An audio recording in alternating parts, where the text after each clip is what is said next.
बिस्मिल्लाहिर्रहमानिर्रहीम।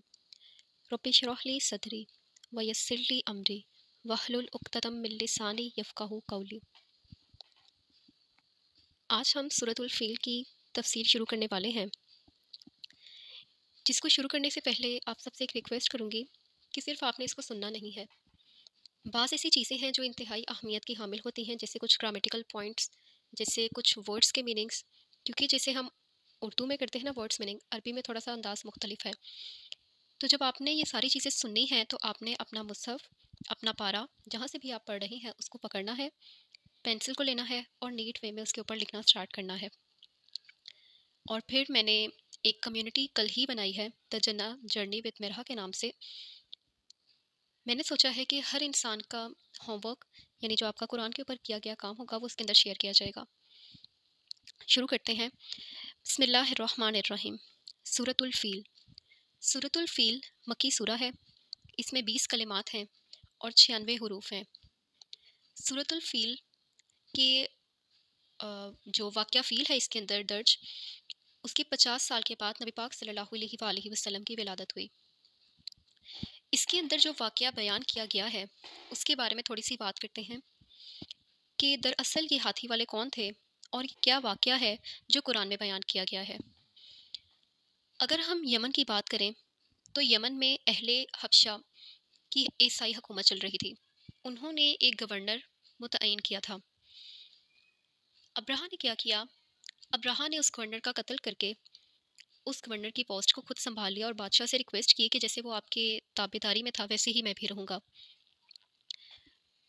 उसके बाद अब्राहा ने देखा कि मक्का के तमाम तर लोग खाना काबा की इबादत करते हैं, और काबा में इबादत क्यों करते हैं, ना सिर्फ मक्का बल्कि डिफरेंट रीजन्स, अरब रीजन ज़्यादातर ऐसे थे कि वहाँ पे जितने भी लोग रहते थे वो तमाम के तमाम मक्का को ही मरकज़ समझा करते थे। और ऐसा क्यों था? क्योंकि मक्का में 360 बुत रखे गए थे और वो मुख्तलिफ कबाइल के बुत थे।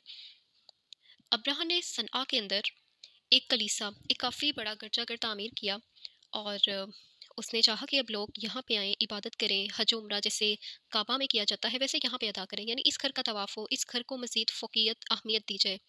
लेकिन लोग उसको इग्नोर कर रहे थे, लोग उस घर की तरफ नहीं रुजू कर रहे थे। अब अब्राहम ने ये चाहा कि वो काबा के ऊपर हमला करे, लेकिन इस दौरान क्या हुआ? मक्का के लोगों को जब ये मालूम हुआ कि अब्राहा ने एक घर तामीर किया है, गिरजा घर, और वो ये चाह रहा है कि उसकी इबादत की जाए, यानी उस घर की, तो एक अरब शख्स ने, दो रवायात मिलती हैं इस सिलसिले में कि दरअसल हुआ क्या था। जो ज़्यादा कवी रिवायत है वो ये कि एक अरब शख्स ने जाकर वहाँ पर यूरिनेट कर दिया, यानी उस गिरजाघर को नापाक कर दिया। और दूसरा ये कहा जाता है कि एक हिस्से को जला दिया था। वल्लाहु ताला आलम के सच क्या है, लेकिन इस चीज़ ने अब्राहा को इतना गुस्सा दिलाया कि उसने ये कहा कि अब तो मैं काबा के ऊपर हमला करके ही रहूँगा। अब्राहा ने 60,000 का लश्कर तैयार किया और फिर वो मक्का के ऊपर हमला करने के लिए रवाना हो गया। यमन में और मक्का में बहुत ज़्यादा डिस्टेंस है। अब जब वो मक्का की तरफ जा रहा था तो दरमियान में ताइफ के मकाम पर उसने स्टे किया था, और ताइफ की वादी मुहस्सर में जब वो क़याम कर रहा था तो वहाँ के लोगों ने उसको बताया कि हमारा बुत तो लात है और हमारा बुत हमारी अपनी कस्टडी में है, वो हमारे ही एरिया में है, यानी काबा के अंदर नहीं रखा हुआ। तो हम तुम्हें स्पॉट करते हैं, तुम जाओ काबा के ऊपर हमला करो और उसको नाउज़ुबिल्लाह मुनहदिम कर दो, गिरा दो, ढा दो। तो इवन उन्होंने क्या किया, ताइफ वालों ने एक शख्स को उनके साथ भेजा और कहा कि रास्ता बहुत कठिन है, पेचीदा है और समझ ना पाओगे। जैसे आजकल, आज तो आप देखते हैं कि रास्ते बिल्कुल सीधे हैं, तो इतनी दुश्वारी का सामना नहीं करना पड़ता। लेकिन उन्होंने उस दौर में जब भेजा आदमी तो इस मकसद से भेजा कि रास्ता इंतहाई दुश्वार था, तो इस आदमी को साथ भेजते हैं, ये आपको बताएगा कि रास्ता कहाँ पे जाएगा, किस तरह से आप आसानी मक्का तक पहुँच सकते हैं। वो आदमी जब मंजिल तक लेके उनको गया तो बाद में उसका इंतकाल हुआ, और रिवायात में आता है कि मक्का के लोग उस आदमी की कब्र पर थूका करते थे कि इसने क्या किया, मतलब। बहरहाल उस आदमी को हम छोड़ते हैं। अब जिस दौरान ये ताइफ से मूव कर रहे हैं मक्का की तरफ, तो अब्राहा लेकर 60,000 का लश्कर किया था, और साथ में बास रवायात में आता है 9 से 12 या 13 हाथी मजीद थे, और एक मेन हाथी था महमूद, जो बहुत ज़्यादा, बहुत ही पावरफुल था। एक और चीज़ मैं बयान कर दूं कि अरब के लोगों के लिए हाथी का आना या हाथी का देखना ये कोई आम चीज़ नहीं है। यानी वो लोग घोड़ों के साथ लड़ते हैं اور وہ لوگ اونٹوں کے ساتھ لڑتے ہیں، لیکن ہاتھی جیسا ایک بہت بڑا جانور دیکھنا اور اس کا مقابلہ کرنا ان کے لیے پاسبل نہیں تھا۔ وہ نیٹو نہیں تھے کہ مطلب ہاتھی کے ساتھ کیسے ڈیل کیا جاتا ہے اور ہاتھی کو کیسے ٹریٹ کیا جاتا ہے، اس لیے ان کے لیے یہ چیز پریشانی کی تھی۔ اب کیا ہوا کہ ابرہا جب بھی مکہ کی طرف کوچ کرتا اور اپنے ہاتھی کو لے کر چلنے لگتا، وہ جس بھی ڈائریکشن میں لے کر جاتا، محمود جو اس کا مین ہاتھی ہے وہ چل پڑتا، لیکن جب ابرہا مکہ کی ڈائریکشن میں اس کو لے کر چلنے لگتا تو وہ ہاتھی موو نہیں کرتا تھا۔ اس ہاتھی کو اتنا مارا گیا، اس کے اوپر اتنا ستم کیا گیا کہ یہ موو کرے، اور اسی دوران کیا ہوا کہ اللہ تعالیٰ کی طرف سے ابابیل یعنی جو جھنڈ کے جھنڈ تھے پرندوں کے وہ آ گئے۔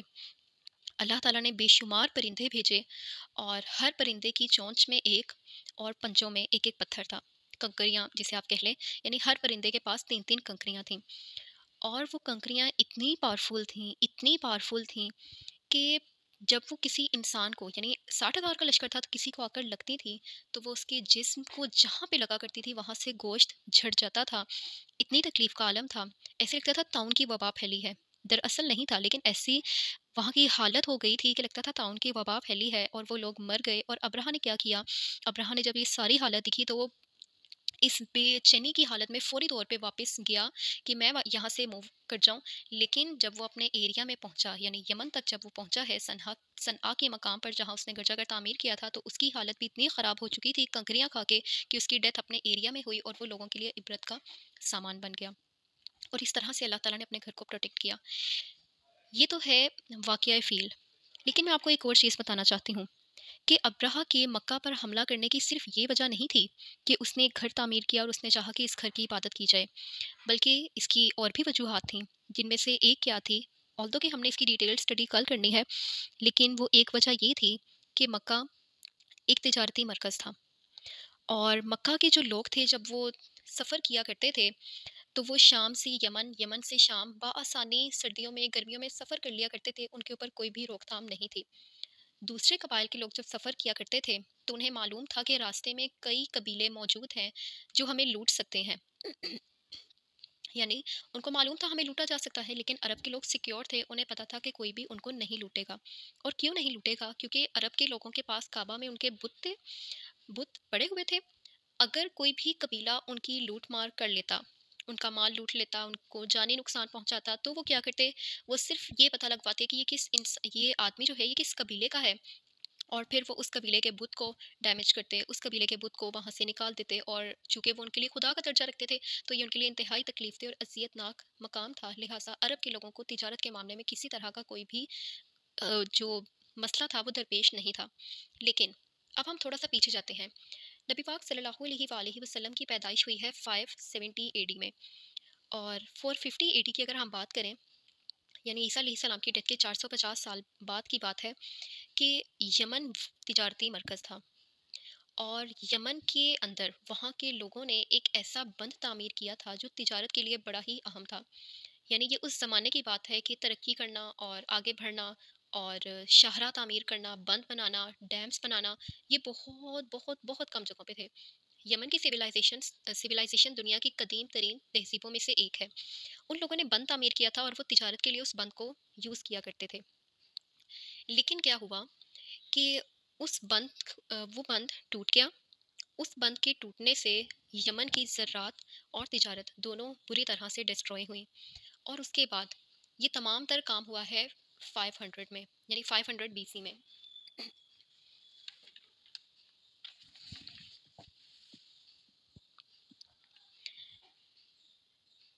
یہ سارا کام 450 بی سی میں ہوا۔ 450 بی سی میں یمن کی زراعت، تجارت، ہر چیز متاثر ہوئی۔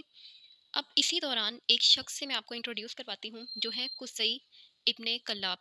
یہ پیدا ہوئے ہیں 400 بی سی میں، یعنی کہ آپ دیکھیں کہ 450 میں وہ بند ٹوٹا ہے اور 400 میں یہ شخص پیدا ہوا تھا مکہ کے سرزمین پر، اور 50 ایئرس کے بعد یہ حادثہ پیش آیا، یعنی کہ یہ 50 سال اس کی عمر ہو چکی ہے۔ اس نے اس سارے حادثے کو دیکھا، اس نے دیکھا کہ یمن ڈسٹروائے ہوا ہے، اس نے دیکھا کہ یمن کی اکانومی بری طرح سے تباہ ہوئی ہے۔ قصی کے بیٹے ہیں عبد مناف، اور عبد مناف کے آگے سے 4 بیٹے تھے، ہاشم، مطلب، عبد الشمس اور نوفل۔ कुसई ने क्या किया, कुसई ने इनविटेशन भेजा कि इस्माइल की औलाद में से तमाम तर लोग यहाँ अरब में आकर रह सकते हैं।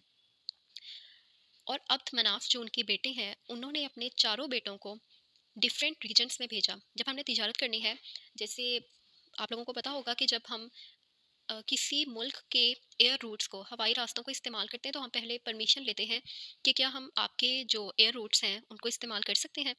जैसे हमारी पाकिस्तान के हवाई रास्तों को किसी ने इस्तेमाल करना है, तो वो मुल्क पहले परमिशन लेगा हमसे।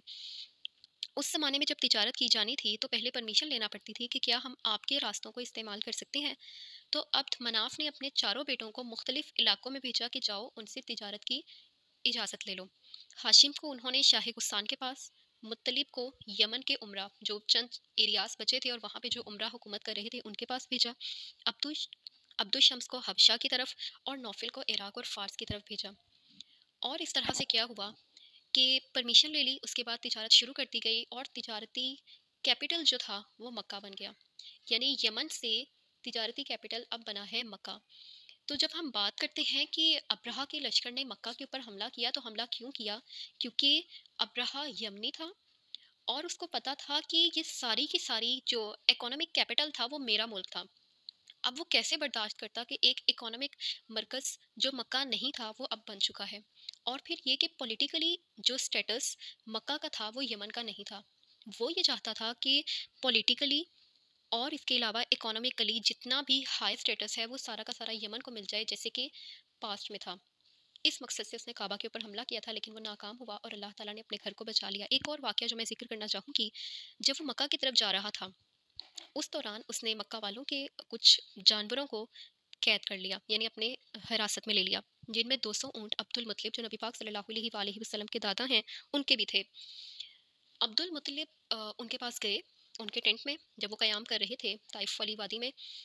और अब्दुल मुत्तलिब जब गए तो उन्हें पता था कि ये कुरैश के एक इंतहाई मौसिस सरदार हैं, तो उन्होंने यानी अब्रहा ने बहुत अच्छे से डील किया अब्दुल मुत्तलिब को और पूछा कि आपके आने का मकसद क्या है। अब्दुल मुत्तलिब ने बताया कि आपने मेरे 200 ऊँट लिए हैं, मैं चाहता हूँ कि आप मुझे वो वापस दे दें।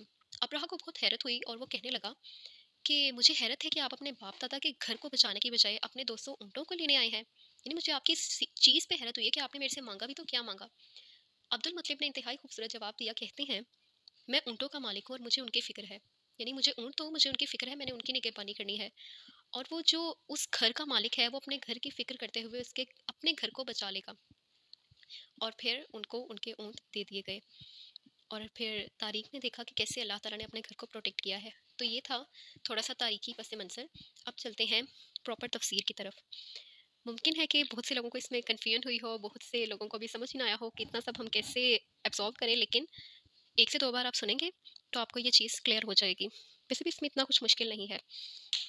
अच्छा, सूरतुल फ़ील, अलम तरा कैफ़ा, अलम क्या नहीं, तरा आपने देखा। तरा के अंदर सिर्फ ये नहीं आता कि आपने देखा, यानी मैंने आँख से देखा। तरा का माना है क्या आपको इल्म नहीं पहुँचा? क्या आपने नहीं जाना? क्या आपको नहीं पता चला? कैफ़ा, कैफ़ा कैसे? फ़अला किया, रब्बुका आपके रब ने बिअस्हाबिल फ़ील हाथी वालों के साथ। अल्लाह ताला नबी पाक सल्लल्लाहु अलैहि वसल्लम से और हम तमाम से ये नहीं कह रहे कि आपने नहीं देखा कि आपके रब ने हाथी वालों के साथ क्या किया। अल्लाह ताला फरमा रही है कैफ़ा फ़अला, कैसे किया आपके रब ने, यानी आपने देखा कि आपके रब ने कैसे ये काम किया है। अब देखें, क्या अकल इस चीज़ को मानती है कि छोटे-छोटे परिंदे और उनकी चोंचों और पंजों में छोटे-छोटे पत्थर हों और वो आकर 60,000 के लश्कर को और उसके अलावा जितने भी हाथी उनके साथ आए थे, 9 थे, 12 थे, उन तमाम को तबाह कर दे, हालाँकि वो लोग हाथी से नाआशना थे।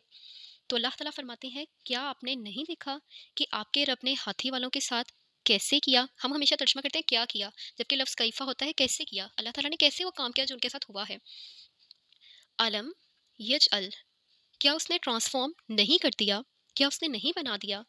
कैदहुम, उनकी मख्फी तदबीर को। कैद कहते हैं एक ऐसी तदबीर जो छुपी हुई है, छुपा दी गई है। अब देखिए अब्रहा ने क्या सोचा था, मक्का की तमाम तर जो सोशली उसका जो स्टेटस है वो ख़त्म किया जाए, मजहबी लिहाज से जो स्टेटस है वो ख़त्म किया जाए, और जो माली लिहाज से उसका स्टेटस है वो ख़त्म किया जाए। ये जो मक्का इतना ज़्यादा तिजारती मरकज़ बना हुआ है और लोग आते हैं मक्का में आकर अपने बुतों के पास बार बार आ रहे हैं, लोग आ रहे हैं मक्का वालों को कुछ नहीं कह रही हैं तिजारत करते हुए, क्यों ऐसा है? मख्फी तदबीर क्या थी कि मैंने ये सब कुछ हथियाना है और मैंने यमन को ये सब वापस करना है। अलम यजअल कैदहुम, क्या आपने नहीं देखा कि कैसे उसने उनकी मख्फी तदबीर को फी तदलील अकारत कर दिया। जलल क्या होता है या दलल क्या होता है? आप राह में सरगर्दा हैं, आपको रास्ता ही नहीं समझ आ रहा, आप भटक गए हैं, आपको पता ही नहीं चल रहा करना क्या है। और अब्राहा के साथ क्या हुआ था कि उसको समझ नहीं आया कि मेरे साथ हुआ क्या है, मेरी तदबीर जो मैंने बनाई हुई है वो सारी डिस्ट्रॉय हो गई, कैसे ये सब कैसे खत्म हो गया। वो जो मैंने सोचा था, वो जो मैंने इतनी ज़्यादा प्लानिंग की हुई थी कि मेरा प्लान कैसे सारा बर्बाद हो गया। अलम यजअल कैदहुम फी तदलील, क्या आपने नहीं देखा कि उनका जो दाव है, उनकी जो तदबीर है, वो सारी की सारी अकारत चली गई। व अरसला, और उसने उन पर भेजे, अलैहिम। आप देखें, अरसला इला का मतलब है किसी की तरफ भेजना, लेकिन अल्लाह ताला ने इला नहीं कहा। अल्लाह ताला ने कहा व अरसला अलैहिम, और उसने उन पर भेजे। अला का मतलब है अगेंस्ट, यानी अल्लाह ताला ने उनके ऊपर मुसल्लत किए हैं, अल्लाह ताला ने अजाब के तौर पर भेजे हैं। क्या भेजे हैं अल्लाह ने? तोयरन, परिंदे। तायरा सिंगल बर्ड को कहा जाता है, तोयर ऑल काइंड्स ऑफ बर्ड्स, हर तरह के परिंदे भेजे हैं। आप ये नहीं कह सकते एक हैं दो हैं। अबाबील, हमारे यहाँ ये गलत फहमी पाई जाती है कि अबाबील एक परिंदे का नाम है, लेकिन अरबी लिंग्विस्टिक्स में अगर देखा जाए तो अबाबील का मतलब है झुंड दर झुंड, यानी इतने झुंड थे कि जैसे बादल छाए हैं और वो इतने ज़्यादा हैं और हमें पता ही नहीं चल रहा, हम उसको इमेजिन नहीं कर सकते कितने बादल हैं। तो वो जो झुंड थे वो इतने ज़्यादा थे कि परिंदे हैं, फिर पीछे परिंदे हैं, फिर परिंदे हैं, फिर परिंदे हैं, और वो फ्लॉक्स फ्लॉक्स अपॉन फ्लॉक्स आते जा रहे हैं, आते जा रहे हैं। व अरसला अलैहिम तोयरन अबाबील तरमीहिम, अब वो परिंदे जो आ रहे हैं झुंड दर झुंड, वो क्या करते थे? तरमीहिम, वो रमी करते थे। हज पे जाते हैं, रमी करते हैं। जानते हैं रमी क्या है? जो शैतान को कंकरियां मारी जाती हैं। तरमीहिम, वो रमी करते थे, वो पत्थर मारते थे। बिहिजारतिन, पत्थर को। मिन सिज्जील, और वो पत्थर कैसे थे? सिज्जील फारसी के दो लफ्ज़ों से मिलकर बना है। संगे गिल, संग और गिल, संग यानी पत्थर और गिल यानी मिट्टी, जिसे हम इंग्लिश में कहते हैं क्ले स्टोन्स। यानी कि वो परिंदे ऐसे पत्थरों को मार रहे थे जो कि मिट्टी के कंकड़ थे। अगर आपने कभी देखा हो एक ऐसी जगह जहाँ पे सिर्फ रेत ही रेत है, मिट्टी ही मिट्टी है, वहाँ पे बारिश हुई, और बारिश होने के बाद वहाँ पर जो मिट्टी है वो थोड़ी सी नमी में आ गई। अब वो जो ऐसे फैली हुई मिट्टी थी, अब वो छोटे छोटे कंकरों की शक्ल इख्तियार कर गई, छोटे छोटे बिल्कुल। फिर क्या हुआ? मिट्टी खुश्क हुई, धूप निकली, एक बार दो बार तीन बार चार बार, और वो जो छोटे छोटे पत्थर थे, कंकड़ थे, वो मजबूत हो गए धूप की तमासत सह सह कर। ये जो अल्लाह ताला ने सिजील कहा, ये वही पत्थर हैं जो धूप की तमासत को सह सह कर सख्त हो चुके थे, लेकिन इंतहाई छोटे से थे। तरमीहिम बिहिजारतिन मिन सिजील, कि वो जो परिंदे थे वो उन्हें कंकरियों से, कंकर के पत्थरों से उन्हें मार रहे थे। फजा अलाहुम, बस उन्हें कर दिया का अस्फिन, जैसा कि भूस हो, माकूल, खाया हुआ। अल्लाह ताला फरमाते हैं कि मैंने उनको कैसा छोड़ा, कैसा कर दिया उनको, क्या हालत उनकी बना दी, जैसे खाया हुआ भूस हो। एक जानवर है जो चारा खा रहा है और वो अपने दांतों से उस चारे को चबा रहा है, और जब वो चबा रहा है अगर वो अपने मुंह से उस चारे को बाहर फेंके तो उस चारे को क्या हालत है, मतलब आपको कैसा लगेगा उस चारे को देखकर? एक अजीब सी कैफियत होती है उस चीज़ को देखकर। अल्लाह ताला फरमाते हैं कि मैंने उन लोगों को ऐसा कर दिया जैसे खाया हुआ भूस। और ये रियलिटी है कि जब वो पत्थर इंसानों के ऊपर लगते थे, एक तो आप देखें कि पत्थर इतनी ज़्यादा हाइट से आ रही हैं तो उसकी वेलोसिटी ज़्यादा, फोर्स ऑफ ग्रेविटी अपनी तरफ खींच रही है, फोर्स ऑफ ग्रेविटी अप्लाई हो रही है, वेलोसिटी ज़्यादा, मोमेंटम ज़्यादा, यानी कि इतनी ज़्यादा पत्थर फिर पड़ रहे हैं लोगों के ऊपर। तो क्या हुआ कि जब वो पड़ा करते थे तो लोगों के जिस्म का गोश्त झड़ता था। तो अल्लाह ताला फरमा रहे हैं कि ऐसे हो गया था जैसे ये खाया हुआ भूस हो, कि वो निकाला हुआ भूस है जो एक जानवर ने चबा चबा के अपने मुंह से बाहर निकाला है। इस तरह की हालत उनकी हो चुकी थी। अब यहाँ पर एक चीज़ जिसका मैं ज़िक्र करना चाहूँगी लाज़मी तौर पर, और वो ये है कि ये 10 सूरा ही क्यों? यानी मैं कुछ और भी ले सकती थी। पहले मैंने सोचा सूरह अनकबूत, क्योंकि आजकल मैं उसको स्टडी कर रही हूँ। अल्लाह ताला जज़ा अता फ़रमाए उस दोस्त को जो मेरे साथ तफ़सीर के लेसन शेयर कर रही हैं। आज मैंने सोचा कि ये 10 सूरास ही क्यों? इसके पीछे एक वजह थी। جب گرمیوں کی چھٹیاں ہوئیں تو میں نے ان صورتوں کو پڑھا اور مجھے پتہ چلا کہ یہ 10 صورتیں وہ ہیں جو ہمیں نبی پاک صلی اللہ علیہ وآلہ وسلم کی زندگی سے متعارف کرواتی ہیں. یعنی آپ نے سیرت نبوی پڑھنی ہے تو آپ یہ 10 صورتیں تفصیل سے پڑھ لیں اور آپ کو سارا پتہ چل جائے گا. اور مجھے اتنی حیرت ہوئی کہ اچھا ایسے بھی ہو سکتا ہے. پھر میں نے دیکھا کہ ایسا کیوں کہا گیا، ایسا کیوں کہا جاتا ہے کہ سیرت پڑھنی ہے تو یہ 10 صورتیں پڑھ لی جائیں. اور جب مجھے اس کا جواب ملا تو میں حیرت سے گنگ رہ گئی. وہ وجہ کیا ہے؟ آپ جب بھی کسی انسان کے بارے میں جاننا چاہتے ہیں تو آپ سب سے پہلے دیکھتے ہیں کہ اس انسان کا قبیلہ کیا ہے، کہاں سے بلونگ کرتا ہے. جیسے میں کسی کو بتاؤں کہ میں کون ہوں تو میں کہوں گی کہ مرحا شہباز. دوسرا سوال میرے سے پوچھا جائے گا آپ کہاں سے ہیں تو میں کہوں گی لاہور پاکستان. تو نبی پاک صلی اللہ علیہ وآلہ وسلم پھر پوچھا جائے گا آپ کب پیدا ہوئی، میں بتاؤں گی کہ فلاں ڈیٹ کو فلاں سال میں. نبی پاک صلی اللہ علیہ وآلہ وسلم کی پیدائش کیا ہے؟ واقعہ فیل اس کے 50 دن بعد. نبی پاک صلی اللہ علیہ وآلہ وسلم کا قبیلہ کیا ہے؟ آپ اس سے اگلی سورہ دیکھیں، سورہ قریش، یعنی ان کا قبیلہ قریش ہے. پھر اس کے بعد مجھ سے یہ پوچھا جائے گا کہ میرا ماحول کیسا ہے، یعنی میں جہاں پہ رہتی ہوں وہاں کی کیا حالات ہیں. تو نبی پاک صلی اللہ علیہ وآلہ وسلم کی جو ماحول تھا اس کی نوعیت کیا تھی، جو اللہ تعالیٰ نے سورۃ الماؤن میں بتائی ہے کہ وہ لوگ نماز پڑھ رہے ہیں تو ٹھیک سے نہیں پڑھ رہے اور نماز سے بھولے ہوئے ہیں، بالکل کیجول سا ان کا ایٹیٹیوڈ ہے، دکھاوے کرتے ہیں، کوئی مانگنے کی چیز ان سے مانگی جائے چھوٹی موٹی چیز بھی وہ نہیں دیتے. اوکے. پھر نبی پاک صلی اللہ علیہ وآلہ وسلم ایسے معاشرے میں کیسے ہیں؟ تو اللہ تعالیٰ سورہ کوثر میں بتاتے ہیں کہ ان کو کثرت عطا فرمائی گئی ہے. وہ تو ایسے ہیں کہ نماز ان کو پڑھنے کا حکم دیا جا رہا ہے، قربانی کرنے کا. اوکے. اب پھر جب ان کو نماز اور قربانی کا حکم دیا گیا ہے تو جس معاشرے میں وہ رہ رہے ہیں، عرب کے معاشرے میں تھے، کیا وہ اس معاشرے کے ساتھ چل رہے ہیں یا وہ اللہ کے حکم کے مطابق چل رہے ہیں؟ تو سورہ کافرون بتاتی ہے کہ انہوں نے تو اعلان برات کیا تھا کہ میں تو اس خدا کی عبادت نہیں کروں گا جس خدا کی عبادت اہل مکہ کرتے ہیں. ٹھیک ہے. تو پھر جب وہ اتنا سب سہ رہی ہیں تو نبی پاک صلی اللہ علیہ وآلہ وسلم کیا کامیاب ہے؟ تو اللہ تعالیٰ آگے سورہ فتح میں ان کو، سورہ نصر میں ان کو بتاتے ہیں کہ فتح تو واقع ہونے ہی والی ہے. پھر اس کے بعد اتنی بڑی فتح کا جب اعلان اللہ تعالیٰ کر رہے ہیں تو اللہ تعالیٰ ہمیں کوئی نشانی بتا دیں کہ کیا واقعی فتح ہونے والی ہے. تو اللہ تعالیٰ سورہ لہب میں بتاتے ہیں کہ ابو لہب کے ہاتھ ٹوٹے اور وہ ہلاک ہو. اور اس سورہ کے سٹارٹ میں ہی بہت مزے کی ایک بات ہے جو میں یقیناً اسی سورہ والے دن بتاؤں گی. ٹھیک ہے. ابو لہب کے ہاتھ تو ہلاک ہو گئے لیکن آپ صلی اللہ علیہ وآلہ وسلم کو ساتھ ہی اللہ تعالیٰ نے اگلی سورہ اخلاص میں بتا دیا کہ اللہ جو ہے نا، اللہ الصمد لم یلد ولم یولد، یعنی اللہ کسی کا محتاج نہیں ہے، لیکن آپ ان تمام فتوحات سے گزرنے کے بعد بھی اللہ کے محتاج رہیں گے. آپ نے اللہ کو نہیں بھلانا، آپ نے اللہ کے ساتھ اٹیچ رہنا ہے. اس کے بعد 2 طرح کے حملے ہیں جو ہمیشہ درپیش رہتے ہیں انسان کو، بیرونی اور اندرونی.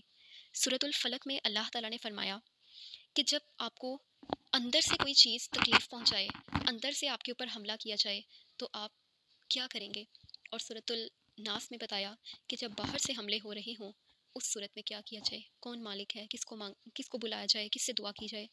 یعنی اتنی خوبصورت یہ سیکوینس ہے جو ان 10 صورتوں میں چل رہی ہے. اس کے بعد میں آپ کو ایک مزے کی چیز بتاتی ہوں. سورۃ البقرہ کی آیت نمبر 126 میں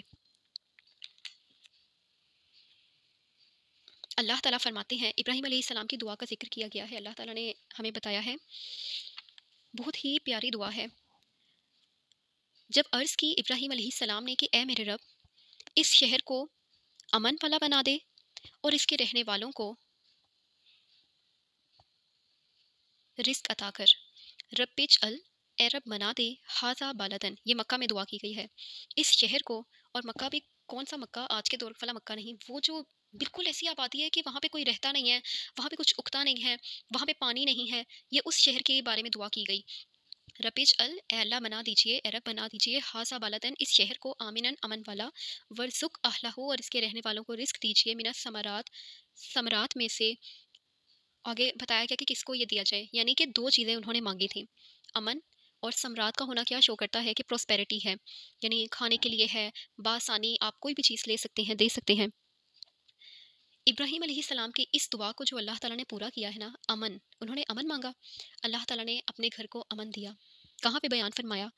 اس سورہ کے اندر جو ہم نے آج پڑھی ہے، علم ترا کیف فعل ربک باصحاب الفیل الم یجعل کیدہم فی تضلیل، یعنی اللہ تعالیٰ نے اپنے گھر کو پروٹیکٹ کر لیا، ان کی دعا کو قبول کر لیا، اب یہ گھر پروٹیکٹڈ ہے.